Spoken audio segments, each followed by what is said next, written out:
जय हिंद दोस्तों, स्वागत है आपका ई पाठशाला में। तो अभी तक हमने सेट थ्योरी के शुरुआती यूनियन, इंटरसेक्शन, डिफरेंस तक पढ़ा। अब आगे चलते हैं, उनके प्रॉपर्टीज क्या होती हैं, गुण उनके क्या होते हैं, उसके बारे में पढ़ते हैं। तो प्रॉपर्टीज ऑफ ऑपरेशंस, प्रॉपर्टीज गुण ऑफ ऑपरेशंस। जो ऑपरेशन आपने पढ़े, संक्रियाएं पढ़ी, यूनियन, इंटरसेक्शन, उन सबके गुण क्या होते हैं उसके बारे में जानते हैं। सबसे पहले बात आती है कम्यूटेटिव लॉ। कम्यूटेटिव लॉ, जिसको आप विनिमय नियम, क्रम विनिमय नियम भी कहते हैं। कम्यूटेटिव लॉ या क्रम विनिमय नियम, क्रम विनिमय नियम। इसके अनुसार कि अगर कोई भी आपने ऑपरेशन लगाया कहीं पे, दो सेट ए और बी में यूनियन लगाया, तो ए यूनियन बी और बी यूनियन ए, ये दोनों बराबर होंगे। ठीक, ऐसे ही इंटरसेक्शन के लिए ए इंटरसेक्शन बी करिए आप, चाहे बी इंटरसेक्शन ए करिए, ये दोनों बराबर होंगे। यही होता है कम्यूटेटिव लॉ। आपने अगर प्लस के लिए पढ़ा होगा तो ए प्लस बी या बी प्लस ए दोनों बराबर होंगे, यही क्रम विनिमय नियम कहता है। वैसे भी 3 + 4 4 + 3 बराबर होता है। ठीक, दूसरी बात आती है एसोसिएटिव लॉ। एसोसिएटिव लॉ, जिसे साहचर्य नियम कहा जाता है। इसके अनुसार कि अगर आपने ए यूनियन बी और उसके बाद फिर ब्रैकेट में बी यूनियन सी, ये मतलब कि आपने पहले बी यूनियन सी लिया, उसके बाद उसका यूनियन किससे लिया, ए से लिया, तब आप डायरेक्ट इसको ऐसे भी कर सकते हैं, ए यूनियन बी। मतलब पहले आप ए यूनियन बी लीजिए और उसका यूनियन सी के साथ लीजिए। ऐसे ही आप इंटरसेक्शन में ए इंटरसेक्शन बी और सी का इंटरसेक्शन, ऐसे आपने बी और सी का इंटरसेक्शन पहले लिया, फिर जो मिला आपको उसका इंटरसेक्शन ए के साथ लिया, या ए इंटरसेक्शन बी आपने पहले लिया और जो मिला आपका, आपने उसका इंटरसेक्शन सी के साथ लिया, ये दोनों बराबर होंगे। ये दोनों थे आपके एसोसिएटिव और कम्यूटेटिव लॉ। ठीक, आगे चलते हैं। 4 नियम आपने सब जगह, जो भी नया ऑपरेशन पढ़ा रहा होगा जब भी, तो 4 नियम पढ़ते हैं आप। आइडेंटिव लॉ,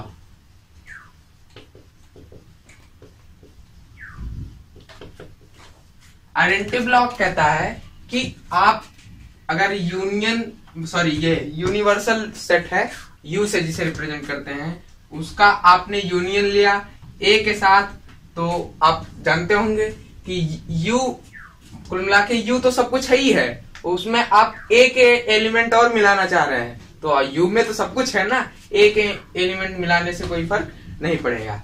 या दूसरी चीज, ए, यहीं पहले लिखते हैं, ए यूनियन फाई।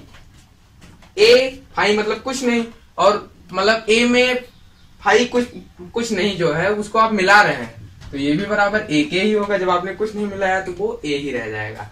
ऐसे ही अगर आप इंटरसेक्शन के लिए करना चाहें तो you intersection A, you intersection के ए क्या होगा, यू में से ए, मतलब यू पूरा सब कुछ है और ए के साथ इंटरसेक्शन लेंगे तो क्या आएगा, ए। इसको अभी वेन डायग्राम से ये सब क्लियर अगर आप करना चाहें, अभी आगे बताते हैं वेन डायग्राम क्या होता है। ठीक, या अगर आप ए इंटरसेक्शन फाई करेंगे तो क्या मिलेगा आपको, ए एक सेट है, उसमें कुछ नंबर होंगे, और फाई मतलब कुछ नहीं, दोनों का इंटरसेक्शन कुछ नहीं आएगा। इंटरसेक्शन मतलब दोनों में जो कॉमन हो, ए में सारी गिनतियां हैं, फाई में कुछ नहीं है, दोनों का कॉमन क्या हुआ, कुछ नहीं। एक और नियम है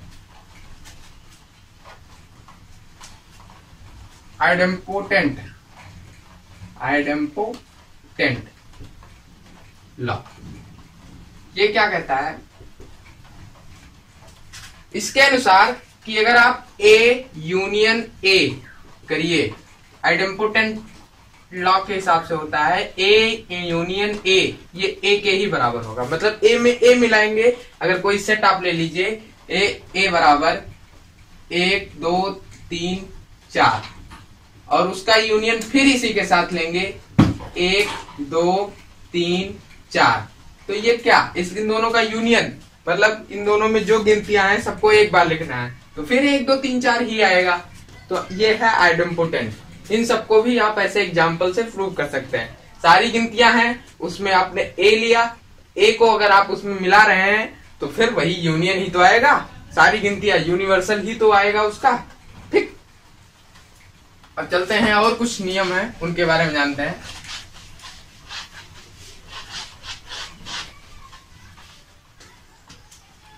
अब बात करते हैं डिस्ट्रीब्यूटिव लॉ। ये सब जानना बस कभी कभार पूछ लेता है, कम्यूटेटिव लॉ होल्ड करता है कि नहीं, ऐसे क्वेश्चन आ जाते हैं, इसलिए जानना जरूरी है। तो डिस्ट्रीब्यूटिव लॉ,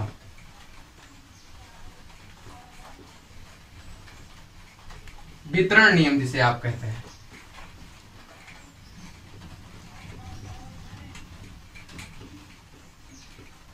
इसके अनुसार कहीं लिखा है A union B intersection C, ऐसे लिखा है, तो ये वितरित कर देता है। कैसे?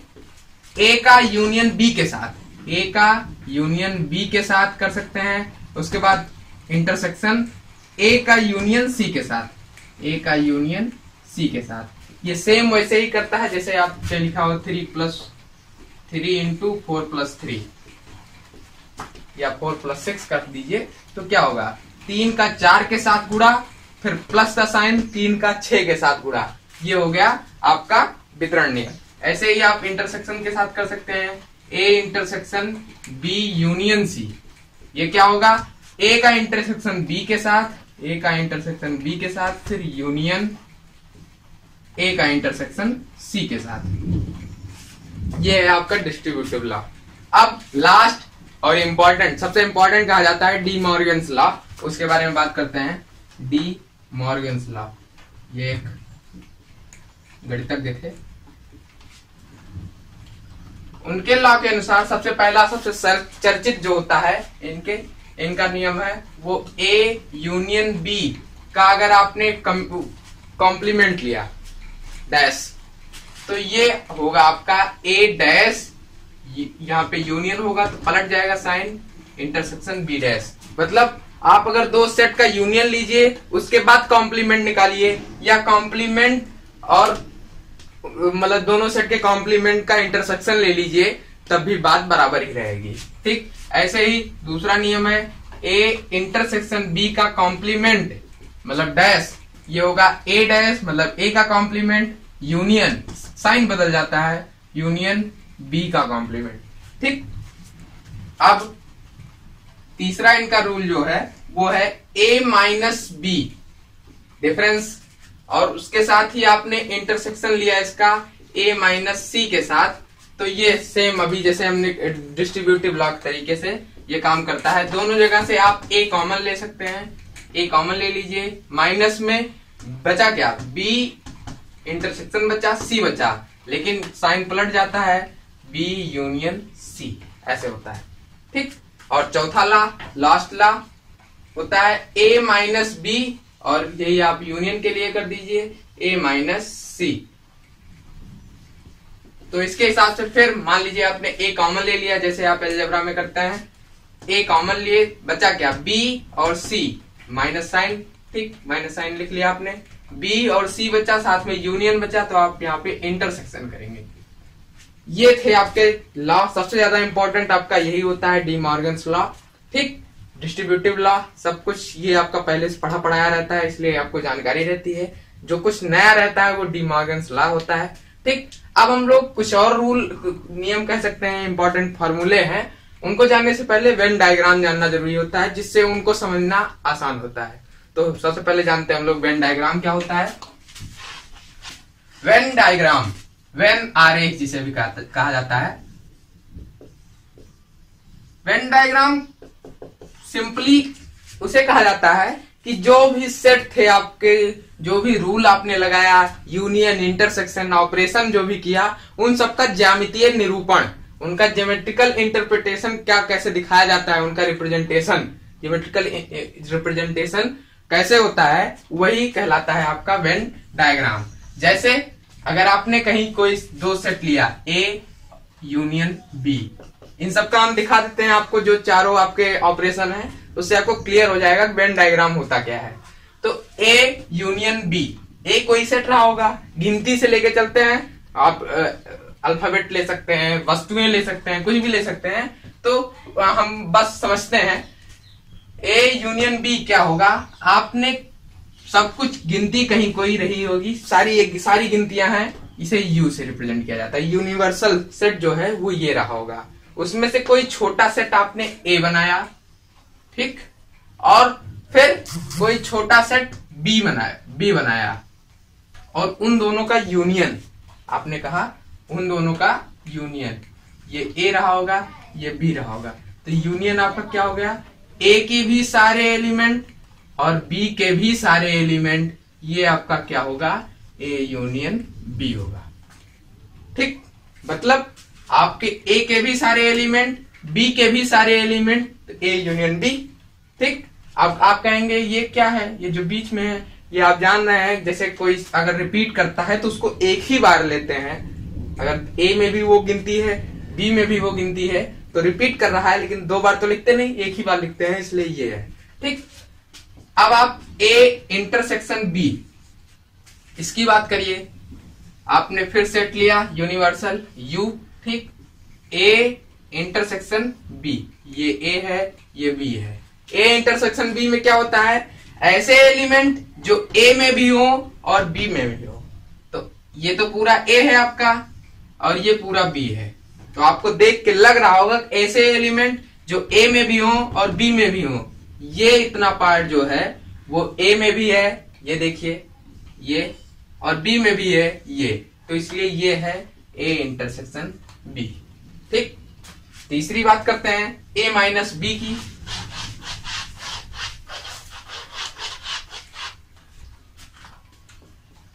ए माइनस बी की, ए माइनस बी आप जानते हैं ऐसा सेट जिसमें ए के सारे एलिमेंट हो लेकिन बी के कोई एलिमेंट ना हो, ये है यू। आपने यही सेट दिखाया था अभी, ए बी, ठीक, ये ए है, ये बी है।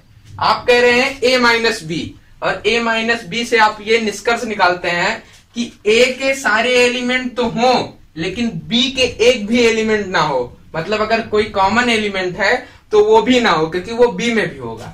तो ये देखिए, ये आपको सेट लग रहा होगा कि यही है। क्यों लग रहा होगा, ये सेट, ये पूरा तो ए था लेकिन ये इतना बी में भी था, इसलिए हमने इसको निकाल दिया, तो बचा क्या, ए के सारे एलिमेंट हैं लेकिन जो भी बी में है वो हट गए हैं, तो ये आपका ए माइनस बी है। ठीक, देखिए क्लियर हो रहा होगा।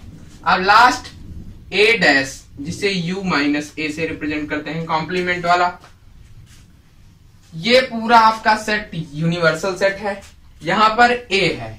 आप कह रहे हैं ये सारी गिनतियां एक सेट बनाया आपने ए, अब आप कह रहे हैं इसको छोड़कर, यूनिवर्सल में से इसको छोड़कर जो सेट बनेगा वही कॉम्प्लीमेंट कहलाएगा। तो इतना आप निकाल दीजिए, इतना आप निकाल देंगे तो बचेगा क्या, यही आपका जो बाहर बचा है, ये अंदर नहीं, जो बाहर बचा है वही है यू माइनस ए या ए डैश। ठीक, तो ये था वेन डायग्राम। अब आगे जो 2-3 फार्मूले हैं वो नंबर ऑफ एलिमेंट से रिलेटेड हैं, वो आपको वेन डायग्राम से देखने पे ज्यादा क्लियर होंगे। सम इंपॉर्टेंट फार्मूले,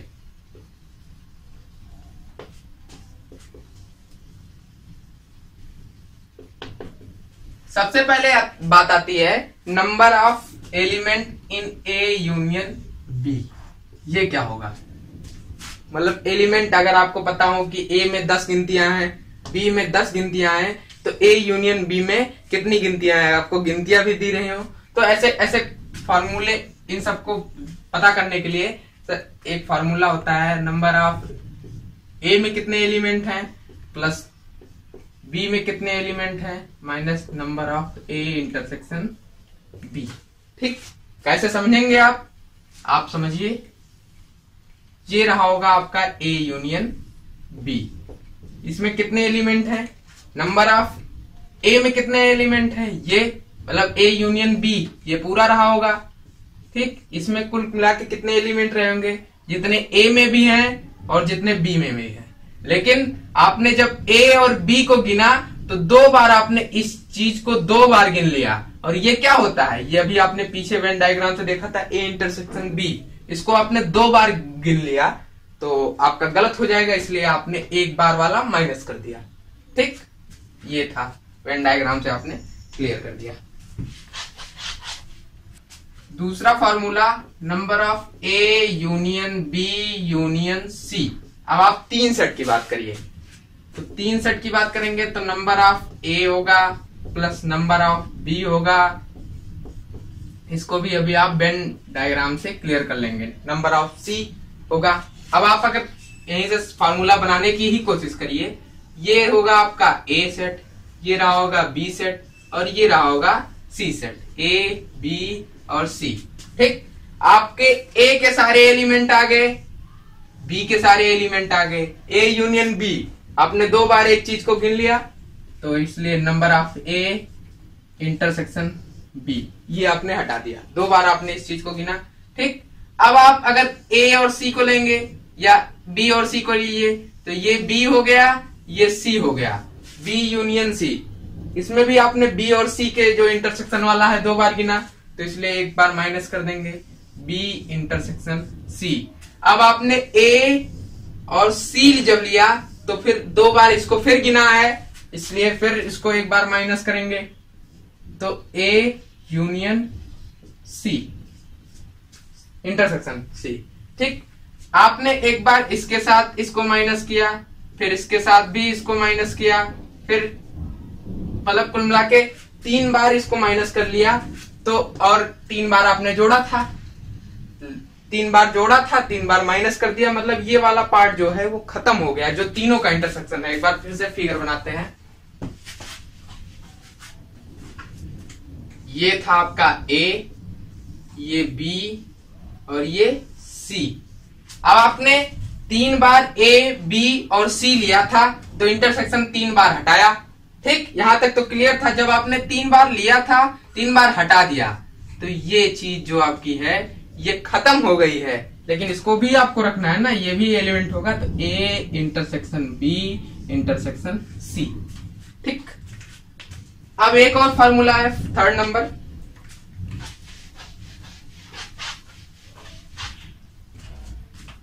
तीसरा, number of A minus B. A minus B आपको अगर निकालना होगा तो कैसे निकलेगा, वेन डायग्राम से आप क्लियर कर लीजिए। ए ये है, बी ये है, ये ए है, बी है। ए में से जितना बी वाला है वो घटा दीजिए, तो बी वाला घटाएंगे कैसे, नंबर ऑफ ए, तो ये तो इतना है, लेकिन इसमें से ये चीज जो बी के साथ कॉमन है उतना घटा दीजिए, तो आपका आ जाएगा number of A intersection B. यही तो आपका डिस्टर्ब कर रहा है, आपका होता क्या है, ए माइनस बी, इतना ही, ए इतना पूरा है, इसमें से इतना अगर आप घटा देंगे तो आपका आ जाएगा ना ए माइनस बी, और ये आ गया। ठीक, ये थे आपके इंपॉर्टेंट फॉर्मूले। अब जो लास्ट टॉपिक आपका आता है वो होता है फंक्शन, फलन जिसे कहते हैं, या मैपिंग भी कहा जाता है, और प्रतिचित्रण हिंदी में। तो हम लिखते हैं फंक्शन और मैपिंग।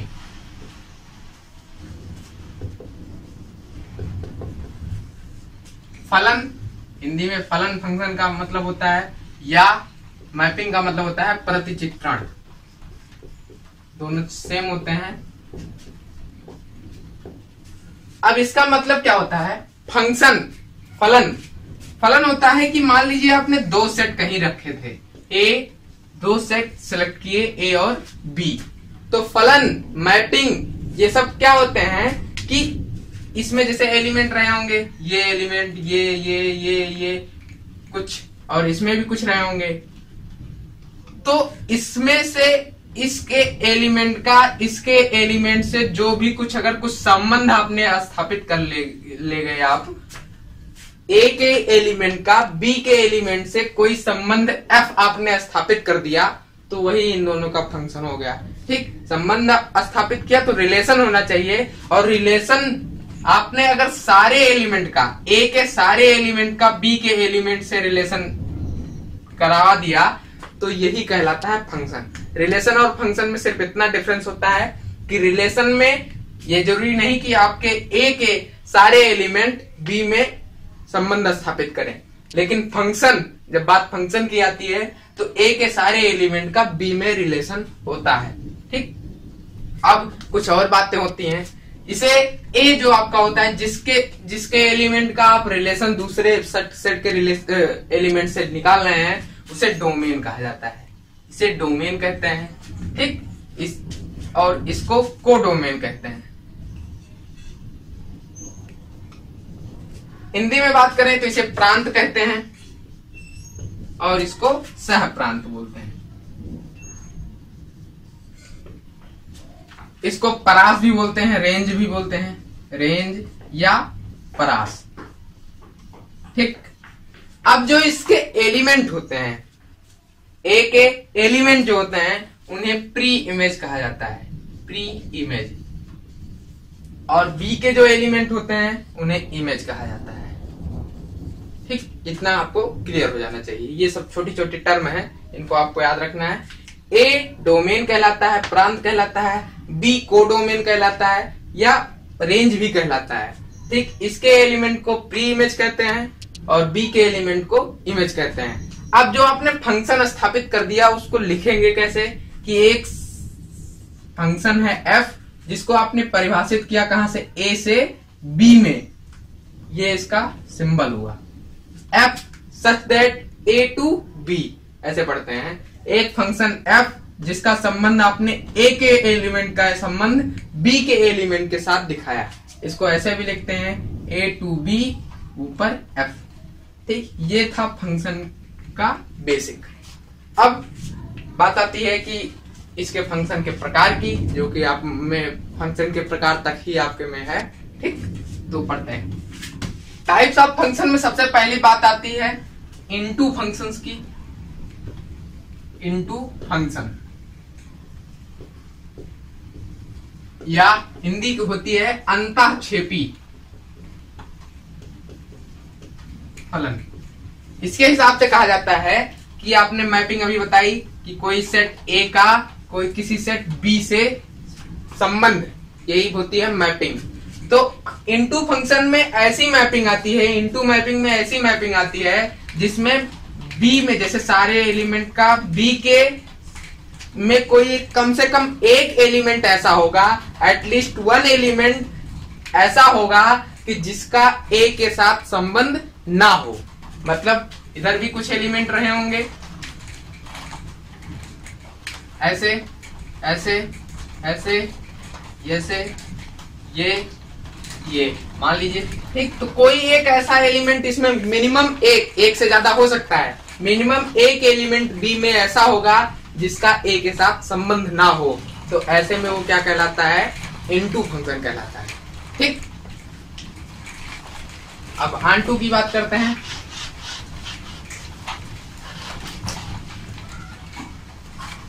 दूसरा जो टाइप होता है वो ऑन-टू फंक्शन होता है, ऑन-टू मैपिंग होती है, आच्छादन जिसे हिंदी में बोलते हैं, आच्छादन।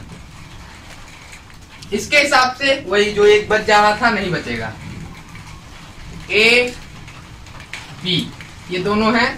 ठीक, इसके हिसाब से कहा जाता है कि ए के सारे एलिमेंट का बी के सारे एलिमेंट के साथ फंक्शन संबंध मैपिंग जरूर रहेगी। कोई मतलब इसमें कोई बचेगा नहीं, ना ए में बचेगा ना बी में बचेगा। ठीक, अगर आपको ऐसा भी हो सकता है कि ये इसका जो चौथा एलिमेंट है इसके तीसरे के साथ ही हो जाए। ठीक, तब भी इसमें आप देखेंगे दोनों में बचा नहीं। ठीक, तो दोनों केस हो सकती है, सबका अलग अलग हो सकता है। ये भी टाइप में आता है, अभी अगला आप पढ़ेंगे तो वो आ जाएगा इसमें। तो ऐसा भी ऑन-टू हो सकता है कि ना ए में कोई एलिमेंट बचा जिसका संबंध ना हो बी के साथ, ना बी में ऐसा कोई एलिमेंट बचा जिसका संबंध ना हो एक का दो के साथ। इधर से मतलब दो ए के दो एलिमेंट का एक इमेज हो सकता है, लेकिन बी के दो एलिमेंट का एक प्री इमेज नहीं हो सकता। यही होता है फंक्शन की कंडीशन कि बी के दो एलिमेंट का मतलब ये ऐसा कभी नहीं हो सकता कि ये दो हैं और यहाँ पे कोई पॉइंट हो, इसका ये भी इमेज हो, प्री इमेज हो, इसका ये भी इमेज हो। मतलब ए का कोई ऐसा पॉइंट नहीं होगा जिसका बी का 2 इमेज हो, बी में। ठीक, अब जो तीसरा टाइप है उसको पढ़ते हैं। तीसरे टाइप के हिसाब से कहा जाता है इसको 1-1 मैपिंग।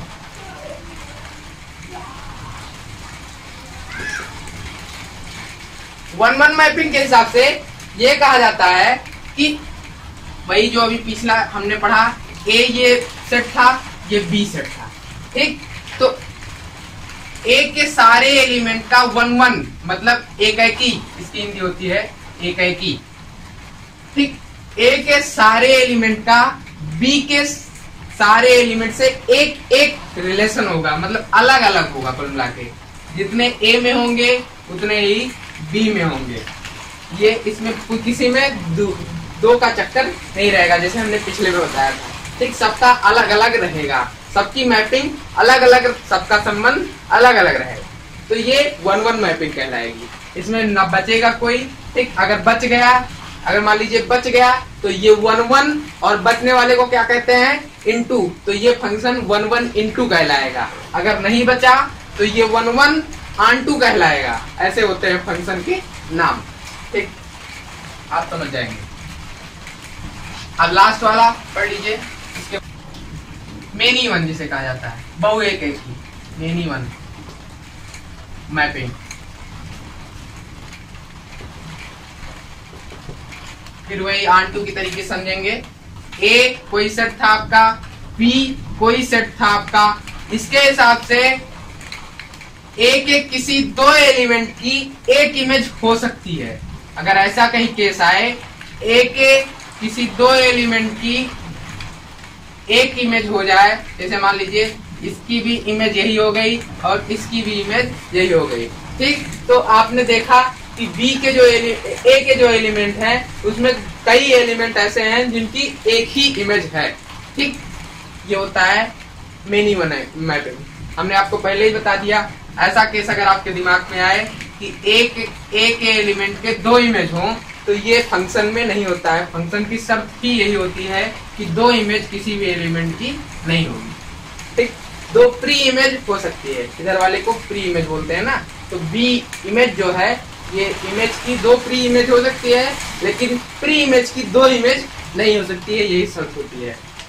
अब चलते हैं, कुछ क्वेश्चन करते हैं। क्वेश्चन से आपका सब कुछ कॉन्सेप्ट जो भी अब तक आपने पढ़ा है सब कुछ क्लियर होगा।